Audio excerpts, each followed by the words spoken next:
How you doing, Jimmy? I want to talk to you people about something that's very important, right? It's especially the people that live in Chicago. I'm going to talk about the system, the criminal justice system, all these type of systems. You veterans out there, all of y'all need to hear this, all right? In 1982, I joined the United States Army. That's right, I'm a veteran. I did 4 years. In the process of being in the Army, I got in the ring with one of their post-champ boxers, right? And I lost respect for them because they couldn't box. Their boxing team was nothing. They drive on me, tell me to box for them, and I wouldn't have to do nothing. I said no. The reason why I said no is because I was nearsighted, really nearsighted. I wore glasses and everything. I was not going to risk my health just to satisfy the military or these rich people that run the country and run the world. Okay. Then they approached me with a secret meeting, asking me to join what is known as what I call a secret society. And if you join these type of secret societies, and this is for all you guys that's planning on joining the military now, think about this, all right? Listen to what I'm saying. This is valuable information. Here it is. They talk in riddles. They come to you and they say, hey, there's a program we think you'll be good for. And they don't tell you the name of the program. They don't tell you nothing. Just be a superior officer, right? All right? Okay? You say okay because you think they're talking about military stuff. They're talking about everything. They're talking about in and out of the military. Okay, so I get ready to do my 3 years. Now I got 1 more year left. Then here they come talking about re-enlist. I refused. I said I got other plans. Then they took the blanket off. When you say okay to these programs, you can't get in trouble. If you get in trouble with the law or anything, they'll make it go away. All right? But then if you don't do what they say, like they say re-enlist, you say no, then they take off that protection and everything. Now, not only do they take the protection away, they're out to destroy you so that you don't talk about this secret. Here it is. I didn't talk about the secret. They put me out. They started writing up tickets and everything. I got out. And they put me out with 30 days left to do on my 4-year term. Okay, I got out with an honorable general discharge, right? But they never stopped pursuing me. These people, they work through people who work for the government. All government agencies. They can make anybody do anything.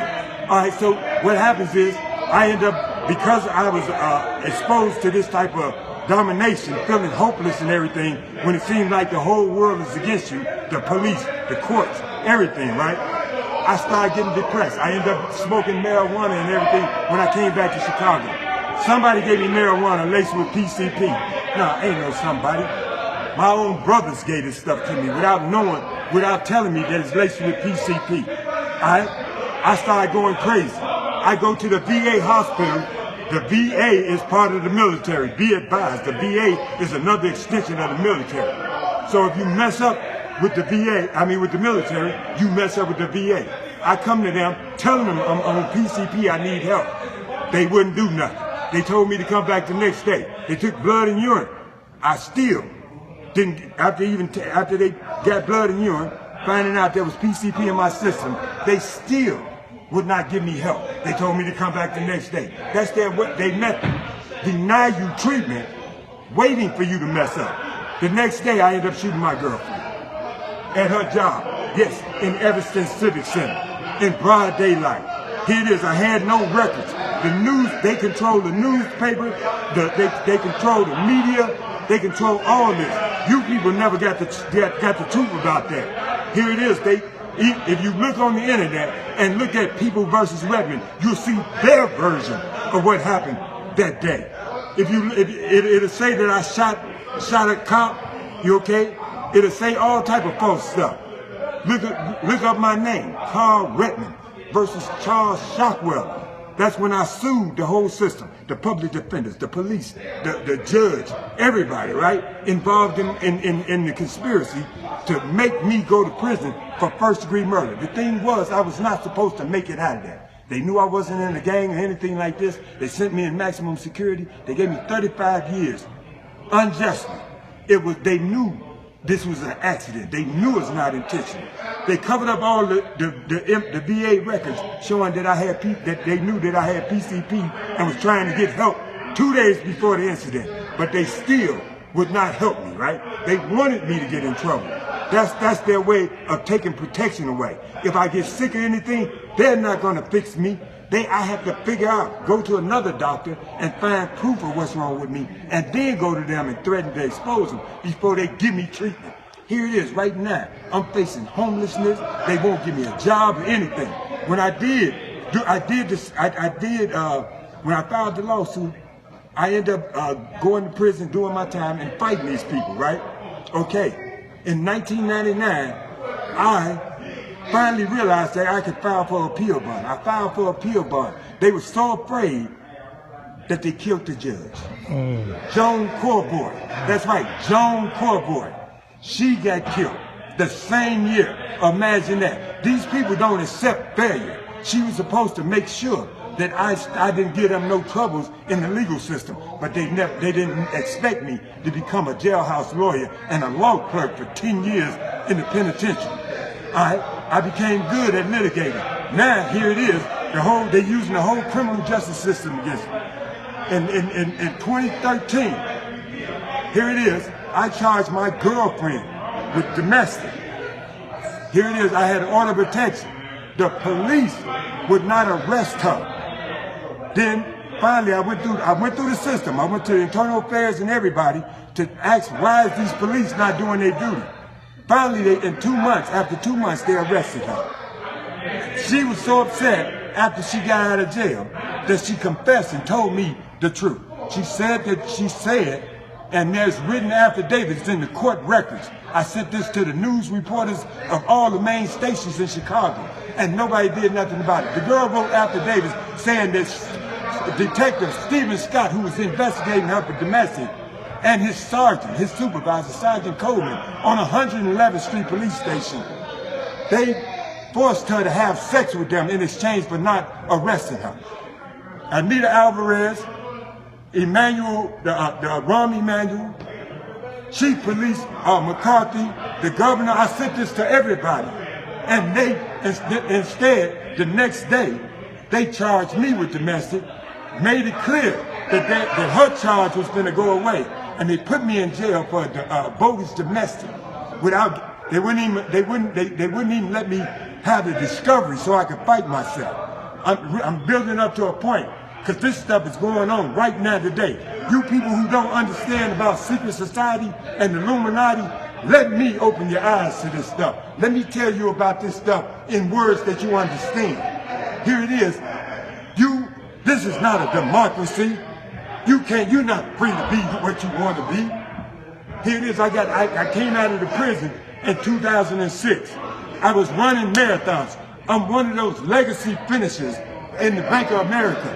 I ran 5 straight Bank of America Chicago marathons and would have ran one every year. But these people don't want me to achieve nothing good. They don't want you to see that I'm a great man. I can do things. Here it is. When it comes down to law, I'm very effective.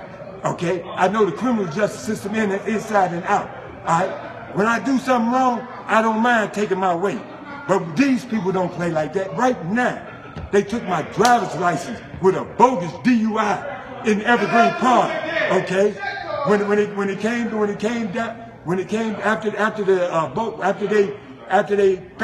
I passed the sobriety test, they still just insisted on arresting me for DUI.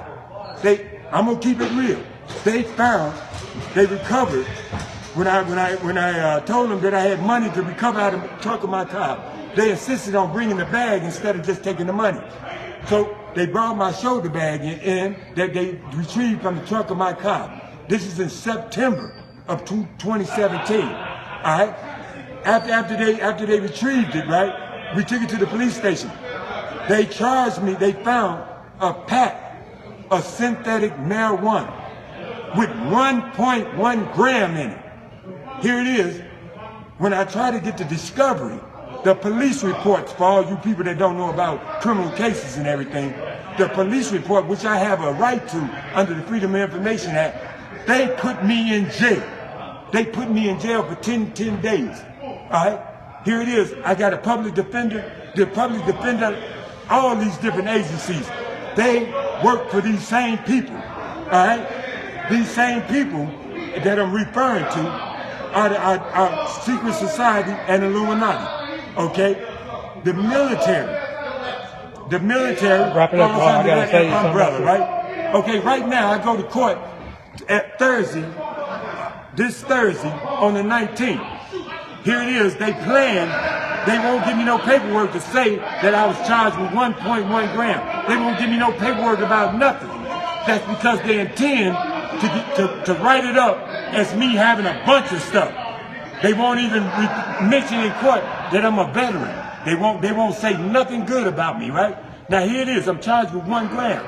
Now all of a sudden they want to post all this stuff in the news about that synthetic marijuana is killing people and all this stuff to set me up.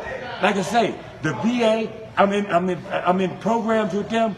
They won't allow me to get a job. If I get a job, they would do stuff to cause me to lose the job. Right now, there is a conspiracy to destroy my character and everything because they got 3 hidden records. One is a mental health file in the prison